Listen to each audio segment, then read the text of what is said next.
来看中华职棒中信兄弟球团伫昨暗证实讲，带领球队连续2档摕到总冠军的总教练林维祖，要转任球团的海外发展顾问哦。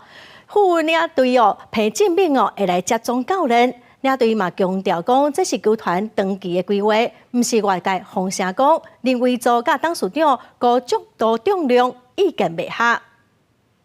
中信兄弟伫咧初十比赛前宣布总教练林维祖请假一天，有大家伫咧约讲是毋是变换掉。领队老指挥伫咧比赛后证实，林维祖将会转任球团海外发展的顾问，副领队兼农场主管彭正敏接总教练。主要还是球团的长远规划。维祖的合约本来就是3年约嘛，那今年是第3年，对。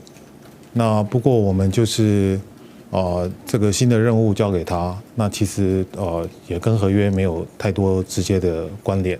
那当然就是大家把任务给持续做好，这样就可以了。可能网络顶的传嚟讲，是甲董事长高正亮意见无同，才会交出评估。林维祖2017年退休了，2018年就接二军的总教练，2021年接1军就带中信兄弟突破7年6变亚军的魔咒。去年更加完成2连霸，也佫达到史无前例总教练伫咧总冠军赛8连胜的纪录。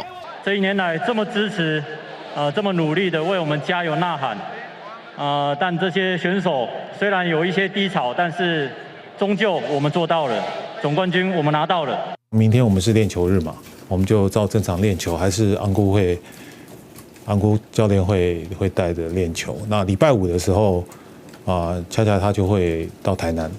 对，接任这个工作。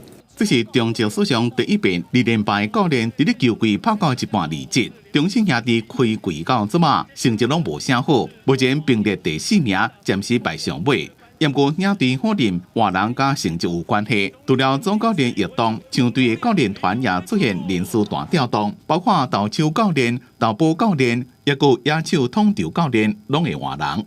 记者综合报道。第2